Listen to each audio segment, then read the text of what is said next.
Veja os principais destaques de hoje do Jornal da Guanaré. Suspeito de matar o próprio pai se apresenta na delegacia de Caxias. Idoso é baleado durante tentativa de assalto no bairro Cangalheiro.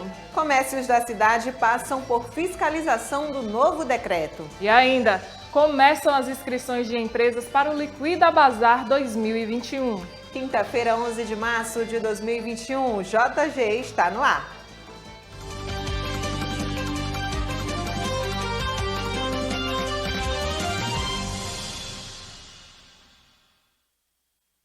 Boa tarde. Boa tarde, Soyara. Vamos começar a edição de hoje falando que um jovem suspeito de matar o próprio pai no residencial Eugênio Coutinho se apresentou ontem na Delegacia Regional de Caxias. Ele estava foragido desde o dia 1º de março, data na qual aconteceu o crime. O adolescente de 14 anos, que era suspeito de ter assassinado o pai, Clóvis Rodrigues dos Santos, de 50 anos, no residencial Eugênio Coutinho, no último dia 1º de março, e estava foragido desde a ocorrência do crime, se apresentou espontaneamente ao plantão central da Polícia Civil nesta quarta-feira. Ele permanece apreendido após confessar que realmente é o autor do crime. Esse adolescente, que havia cometido ato infracional similar ao crime de homicídio, que vitimou o próprio pai de 50 anos, ele hoje, pela manhã, ele veio aqui até a delegacia. Havia sido feita uma representação pela internação provisória dele, através da delegacia do adolescente infrator, daqui de Caxias. Houve incursões feitas tanto pela Polícia Civil quanto pela Polícia Militar, no sentido de capturá-lo. E ele, na certa, se sentiu cercado, né, e compareceu até a delegacia e foi ouvido e confessou essa prática criminosa, né, que ele tirou a vida do próprio pai com um tiro.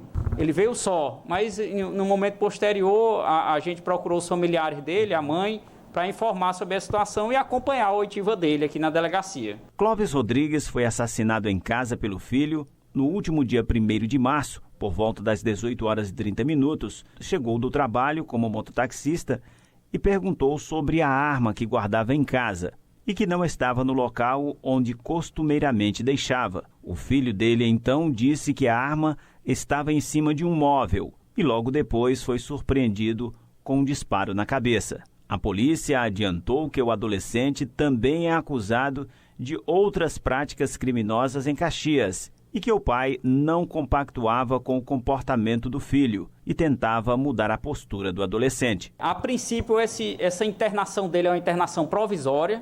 No momento posterior, o juiz poderá vir a deferir a internação definitiva, que é o que a gente crê que irá acontecer. Por ser adolescente, a consequência da prática do ato infracional não é tão severa quanto se ele fosse adulto, mas ele permanecerá internado por um bom período. Estão sendo ouvidas outras testemunhas do fato para dar robustez a essa investigação policial. Após concluída, é encaminhada ao judiciário e o juiz vai definir, que a gente acredita que será pela condenação desse adolescente e ele assim, a partir desse momento, passará a cumprir uma internação definitiva. E um idoso de 75 anos, identificado por Pedro Andrade, sofreu uma tentativa de assalto na tarde de ontem em sua residência no bairro Cangalheiro. Segundo populares, 2 homens ainda não identificados entraram armados na residência da vítima e anunciaram o assalto. Um dos disparos acabou atingindo o idoso no abdômen. Uma tentativa de assalto frustrada aconteceu na tarde de ontem na Rua do Fio, bairro Cangalheiro, em Caxias. 2 elementos e uma motocicleta tentaram assaltar um cidadão. Uma guarnição da Polícia Militar esteve no local da ocorrência. Por volta das 16h40, recebemos a informação via rádio, passada essa mensagem que havia sido um disparo de arma de fogo no bairro Cangalheiro, na Rua do Fio, em frente à antiga Maria Fininha. Ao chegar ao local, junto com o pessoal paramédico da SAMU, lá examinou e encontramos o senhor com a cabeça bastante ensangrentada. Aí, situação lá que já o relato das testemunhas, que eram os pedreiros que estavam no serviço na obra da construção da residência, informou para a guarnição que chegou 2 elementos, uma titã vermelha, armado com revólver, adentrou na residência e entrou em via de luta corporal com a vítima. Após esta ocorrência, o cidadão foi conduzido até aqui o Hospital Gentil Filho e foi identificado pelo nome de Pedro Ferreira de Andrade, de 75 anos de idade. A vítima ainda chegou a lutar com o assaltante. Diligências foram realizadas para capturar e prender os assaltantes. Realizar diligências nas vicinais do bairro, na toda a redondeza, mas até agora não obtemos êxito a respeito dos dois elementos, que mantém-se foragido como ignorado. A taxa de desemprego entre as mulheres brasileiras foi de 16,4% no quarto trimestre de 2020, 37,8% superior à taxa de desocupação de 11,9% dos homens. Na média global, a taxa de desemprego foi de 13,9% no quarto trimestre. Os dados são da Pesquisa Nacional por Amostra de Domicílios Contínua, divulgados pelo Instituto Brasileiro de Geografia e Estatística, o IBGE. O rendimento médio mensal dos trabalhadores homens ficou em R$ 2.724 no quarto trimestre de 2020, enquanto as mulheres recebem R$ 2.219. 21 governadores apresentaram um documento propondo um pacto nacional pela vida e saúde. Temas como expansão da vacinação, Plano Nacional de Imunização, apoio a medidas preventivas, apoio a estados para manutenção e ampliação de leitos são alguns dos principais compromissos destacados no documento. Olá, Sayara, boa tarde, Catarina. Pois é, ontem 21 governadores apresentaram aí um pacto pela saúde e a vida aqui no Brasil. Temas como expansão da vacinação, Plano Nacional de Imunização, apoio a medidas preventivas, apoio aos estados para manutenção e ampliação de leitos são alguns dos principais compromissos destacados no documento. A ideia de propor o documento surgiu após uma reunião realizada no dia 12 de fevereiro, quando os governadores debateram com os presidentes da Câmara e do Senado a proposta de uma ampla pactuação dos três poderes e das três esferas, visando reforçar a luta contra a pandemia do novo coronavírus. Entre os governadores que assinaram o documento está o do Maranhão, Flávio Dino, do PCdoB. E uma mulher foi morta pelo companheiro em Nova Gama, Goiás. A família da vítima, que reside aqui em Caxias, recebeu o corpo dela ontem e deu o último adeus. A família de Rita de Menezes dos Santos recebeu o corpo dela após a mulher de 42 anos, que morava em Novo Gama, ter sido espancada até a morte pelo companheiro na última sexta-feira no bairro Pedregal. O que aconteceu com ela, nós não sabemos informar bem, sabe? Porque ela foi para lá, aí chega lá, o cara passa um dia, vai e mata, e para o que acontece aí. O marido da vítima foi identificado como Alessandro Lima de Macedo. Informações da polícia dão conta de que, após ter matado a companheira, o homem ligou para a proprietária da residência onde ele e a mulher moravam de aluguel e disse que teria brigado com a esposa e, na discussão, ela teria batido a cabeça e desmaiado. Antes disso, ele ainda teria dormido ao lado do corpo da vítima, antes de fugir. Ele matou ela, banhou, já dormiu lá dela. Ele disse no telefone, a menina tem a reportagem no celular dela. De acordo com a família de Rita Menezes, Alessandro já foi preso e os familiares querem que ele permaneça atrás das grades. O que eu quero é uma justiça pesada em cima dele. O corpo de Rita Menezes chegou em Caxias nesta quarta-feira e foi velado na casa dos familiares na segunda travessa, 24 de dezembro, no bairro Seriema, e foi sepultado nesta quinta-feira no cemitério do Bacuri. E veja, depois do intervalo, novo decreto. Estabelecimentos são fiscalizados aqui em Caxias. E ainda as notícias do esporte com Vanderlei Araújo. A gente volta já já.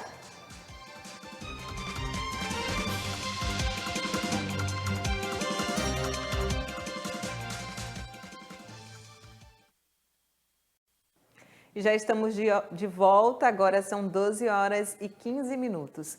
Profissionais da Vigilância Sanitária, Polícia Militar, Corpo de Bombeiros, Secretaria Municipal de Meio Ambiente e Defesa Civil e também a Guarda Municipal realizaram uma fiscalização nos estabelecimentos comerciais de Caxias. A medida visa orientar os comerciantes a seguirem com os protocolos de segurança. Equipe nas ruas e muito trabalho pela frente. Uma missão quase que impossível: conscientizar clientes e donos de lojas a seguirem os cuidados básicos de saúde. E nós vamos estar fazendo essas ações para conscientizar e também cobrar as medidas de segurança, como distanciamento social, uso de máscaras e a quantidade de pessoas dentro de cada estabelecimento nos nossos comércios. Antes das visitas, os profissionais da Vigilância Sanitária, Polícia Militar, Corpo de Bombeiros, Secretaria Municipal de Meio Ambiente e Defesa Civil e Guarda Municipal se reuniram sobre a competência de cada órgão nas visitas. Fiscalizamos a regularidade das edificações, se elas estão com a certificação em dias, se os dispositivos de prevenção contra incêndio e pânico também estão ok. Vamos procurar fazer o melhor possível para que seja cumprido, certo? Dentro do município, o decreto, tanto o estadual quanto o municipal.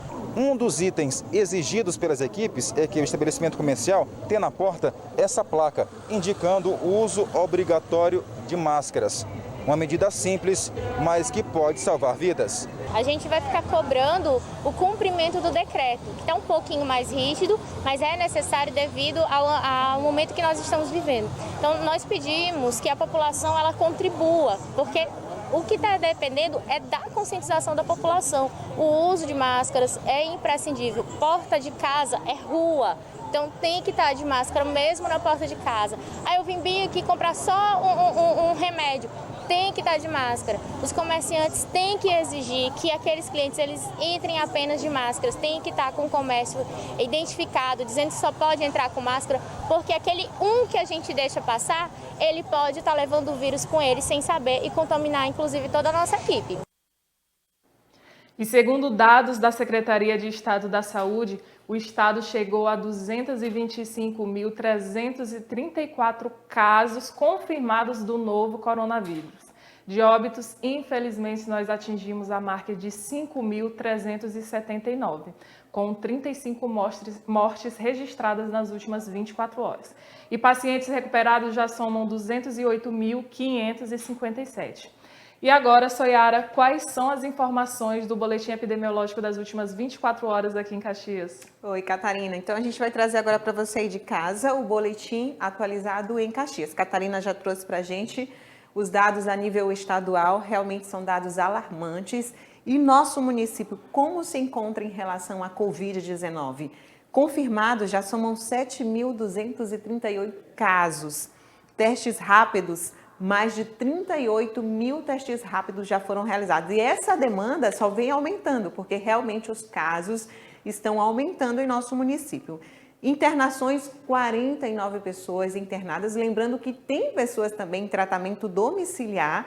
Aqui só são os dados das pessoas que estão em internações, mas em casa ainda tem muita gente aí se recuperando da Covid-19. Recuperados, 6.734. Basta você subtrair. A conta é bem simples. Os casos confirmados com os recuperados. O que falta são o número de pessoas que estão aí lutando para sobreviver com a Covid-19, se livrar desse vício, desse vírus que vem matando muita gente. Olha só, quantidade de óbitos em Caxias, 149 pessoas. Realmente é um dado alarmante. Tem pessoas, inclusive, bem conhecidas, Catarina, o poeta Carvalho Júnior, que está lutando contra a Covid-19 no nosso município. Fica aqui a nossa solidariedade à família, as nossas orações para que esse poeta, que tem grande nome em nosso município, se recupere. E você aí de casa também tem grande responsabilidade nisso. Continue usando sua máscara, álcool em gel, evite a aglomeração. Gente, o isolamento continua sendo a melhor maneira de a gente evitar que essa onda do novo coronavírus cresça ainda mais em nosso município. Catarina. Obrigada pelas informações, Soyara. Mesmo com as fiscalizações, os casos de coronavírus estão preocupando autoridades estaduais e municipais. O governador Flávio Dino já anunciou que, se os casos continuarem subindo no estado, um novo decreto será definido. As equipes do governo do estado seguem com as fiscalizações para fazer valer as determinações do decreto publicado pelo governador Flávio Dino na semana passada. O objetivo é reduzir os riscos de contaminação pelo novo coronavírus e garantir obediência aos protocolos de segurança sanitária. Mas o chefe do Executivo Estadual têm demonstrado preocupação com os efeitos das medidas restritivas. Os casos ativos continuam se expandindo.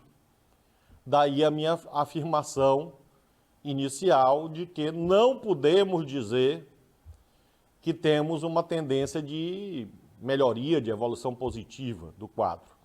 Esses indicadores mostram, como vocês estão vendo, que nós temos a continuidade da expansão de casos ativos no nosso estado. Casos diagnosticados e notificados à Secretaria de Estado da Saúde. E essa preocupação se reflete nos números de ocupação de leitos de hospitais. Em São Luís, a taxa é de mais de 90% de ocupação nos leitos exclusivos de UTI. Em relação aos leitos clínicos da capital, esse número é de 89,07%. Na segunda maior cidade do estado, Imperatriz, a ocupação de leitos de UTI exclusivos é de 90,91%, enquanto os clínicos têm ocupação de 75,65%. Já nas demais regiões, 75,15% dos leitos de UTI exclusivos estão ocupados e menos de 50% dos leitos clínicos estão disponíveis. O decreto estabelece até o dia 14 de março a suspensão de festas e eventos em todo o Maranhão. Altera o horário de funcionamento de comércios, supermercados e academias na Grande Ilha, com abertura às 9 da manhã e fechamento às 9 da noite. Amplia o serviço de transporte público estadual, suspende aulas presenciais em escolas, creches e universidades públicas e privadas, suspende também o expediente presencial do serviço público estadual. Estão mantidos os serviços essenciais, com afastamento das pessoas que integram grupos de maior risco. A medida vale também para funcionários de empresas privadas. Diante dos resultados abaixo do esperado, o governador falou sobre a possibilidade de ampliar as restrições. Nós vamos analisar ao longo desta semana como os indicadores epidemiológicos se comportam. O nosso desejo é manter a data antes fixada, por exemplo, a interrupção de aulas, enfim. Nós temos a fiscalização, nós temos as medidas, estamos discutindo com os demais estados algumas medidas de âmbito nacional. Nossa previsão é que a data do dia 14 seja mantida, ou seja, do dia 15 tudo voltar ao regime anterior. Mas nós vamos olhar, sobretudo, ocupação hospitalar, capacidade que nós temos de expansão, se novas vacinas chegam ou não, porque não é uma escolha. É muito importante entender isso. O Maranhão chegou à marca de 224.369 casos confirmados de contaminação pelo novo coronavírus. Desse número, 11.108 estão ativos. No estado, 5.344 pessoas já perderam a vida em razão de complicações geradas pela Covid-19, segundo o último boletim divulgado pela Secretaria de Estado da Saúde. O estado aplicou até agora 266.081 doses das 2 vacinas disponíveis no Brasil contra o novo coronavírus. Em São Luís, a vacinação da primeira dose está temporariamente suspensa. No momento, o estoque da capital está sendo destinado apenas à complementação de doses de quem já recebeu a primeira etapa da imunização. E veja depois do intervalo como funcionam os refúgios para as mulheres vítimas de violência doméstica. E ainda, a PAI Caxias realiza doações de cadeiras de rodas. Nós voltamos em instantes.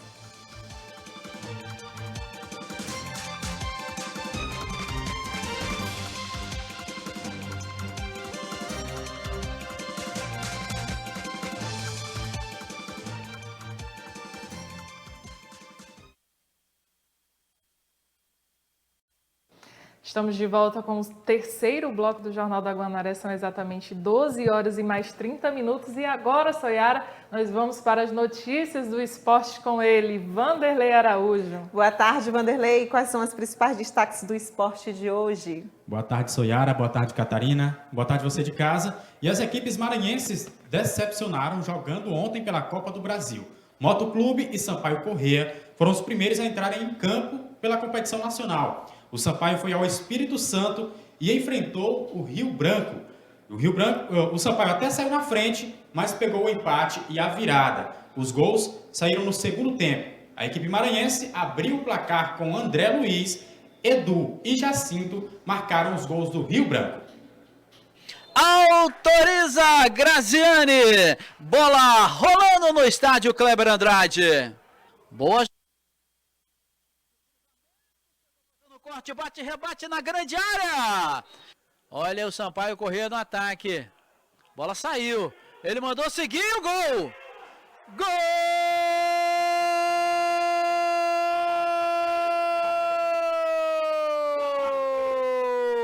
do Sampaio Corrêa. Olha o Edu Capetinha. O chute, o gol. Gol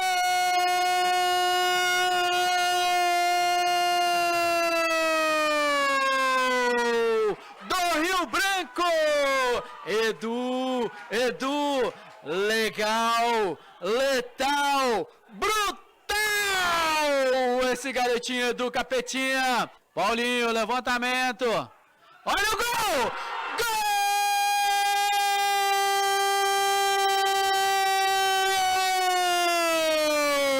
é do Rio Branco, legal, letal, esse gol do Rio Branco é o gol da classificação. Aí os gols da partida e com o resultado o Sampaio Corrêa está eliminado da Copa do Brasil. O Motoclube recebeu o Botafogo do Rio de Janeiro e foi goleado por 5-0. Pedro, Castro, Matheus Babi, Enio e Wesley e Friso fizeram os gols da partida. A gente tem aí dois dos gols da vitória do Botafogo. E os outros gols a gente vai mostrar no programa Resenha Esportiva com análise e tudo no sábado. Mas a gente vai ver aí 2 gols da vitória do Botafogo. Concentração do goleiro Pedro Castro na bola de direita. Golaço!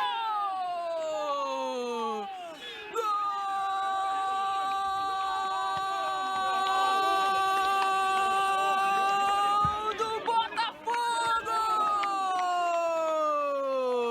Vem Matheus Babi, deu a corridinha de perna direita!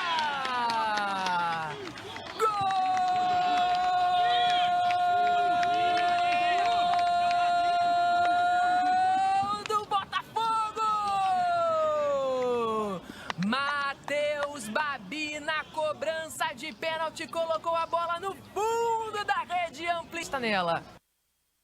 Tá aí, as duas equipes maranhenses, esses dois já foram eliminados, mas o Maranhão ainda tem um representante na competição, é o Juventude Samas. E o confronto do Juventude será contra o Operário. A partida será em São Mateus, na próxima quarta-feira, dia 17. E o técnico Toninho Peço falou aí das expectativas para esse jogo. Focando agora na Copa do Brasil, a gente desliga a chave do estadual, né, deixamos encaminhado ali a briga para frente, agora focar no Operário, um grande jogo, um time de Série B, um time de tradição do estado do Paraná. Então a gente vai buscar fazer esse grande jogo nos nossos domínios. Sabemos que é um jogo de decisão, que a gente precisa ganhar o jogo, mas é ter inteligência, é ter personalidade, é ser um time resiliente e buscar dentro dos nossos domínios essa vitória. Sabemos que é difícil, sabemos que essa classificação ela é muito importante para a história do clube, para a história do Maranhão, né? Uma equipe muito estruturada que é o Operário, mas para Deus nada é impossível, para trabalho nada é impossível. Aqui tem muito trabalho, mas com muito respeito, muita humildade, a gente vai buscar fazer um grande jogo contra o Operário aqui em casa e a classificação. Tá aí a expectativa então do técnico do Juventude.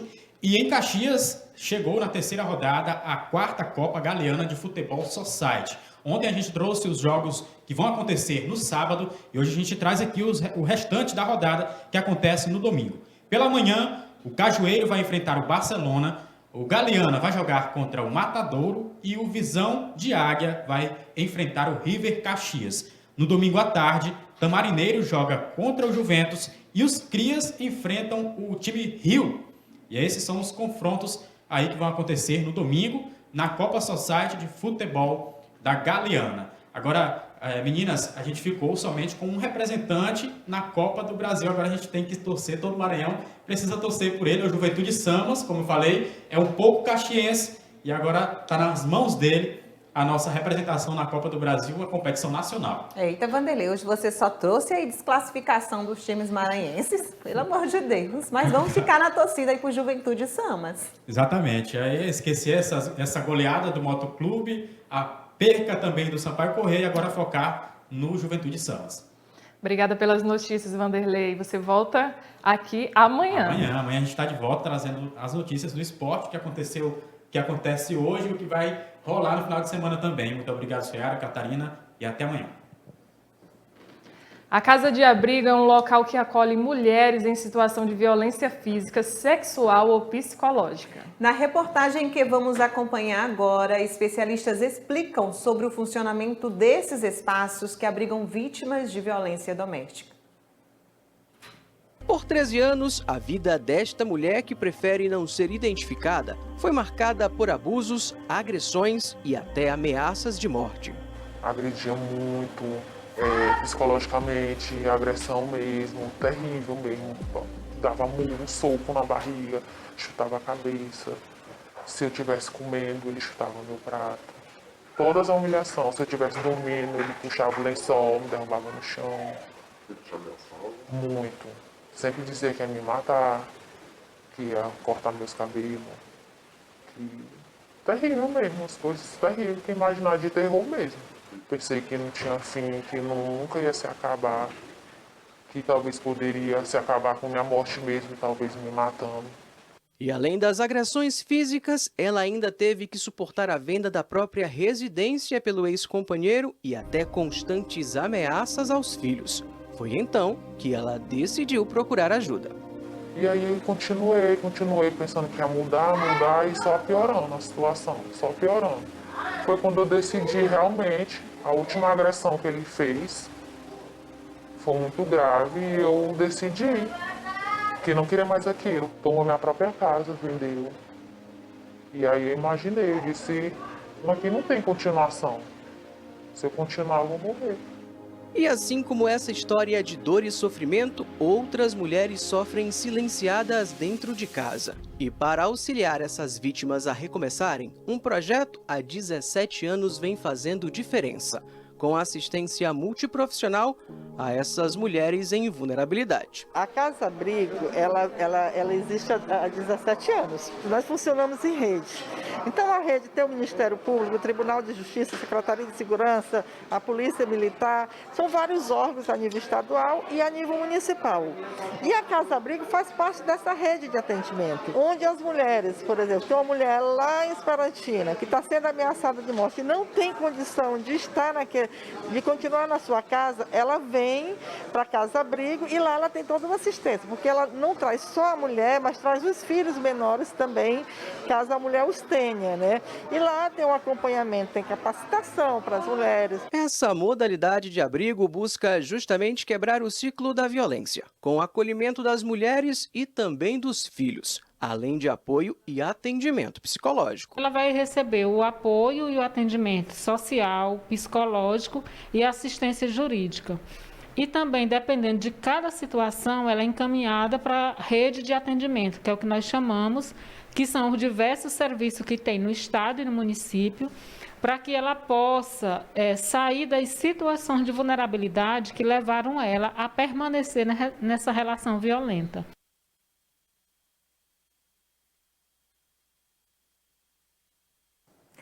Nenhuma aposta acertou as 6 dezenas do concurso 2.351 da Mega Sena. O sorteio foi realizado na noite de ontem em São Paulo. De acordo com a estimativa da Caixa, o prêmio acumulado para o próximo sorteio no sábado, dia 13, é de R$ 32 milhões. As dezenas sorteadas foram as seguintes: 19, 22, 35, 41, 47 e 49. Saúde e segurança. Esses foram os 2 temas que ganharam os debates da última sessão da Câmara de Vereadores de Caxias. Veja mais detalhes na reportagem de Julimar Silva. Saúde e segurança foram 2 temas que ganharam espaço nos debates da Câmara Municipal nesta segunda-feira. O vereador Arini Cavalcante, que integra a Comissão de Saúde juntamente com o vereador Ricardo Rodrigues, leu um relatório com ações da Câmara Municipal no enfrentamento à Covid-19.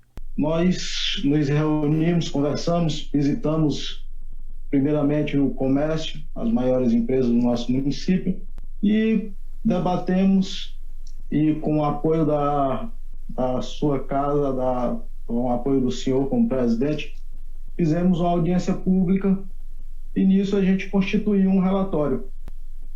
Esse relatório ele foi enviado para a Prefeitura Municipal e dentro das medidas que foram recomendadas, algumas delas vieram no decreto que o nosso prefeito veio a publicar. A vereadora Cíntia Lucena e o vereador professor Chiquinho corrigiram o vereador Daniel Barros e destacaram que os atendimentos antes realizados no Hospital de Campanha Centro Médico agora foram transferidos para o anexo do Complexo Hospitalar Gentil Filho, onde funcionaria a Unacom, tudo em diálogo com o Ministério Público e a Justiça. O local é amplo e atende todas as especificações e os serviços estão em pleno funcionamento. E quero só responder também aqui a fala do vereador Daniel.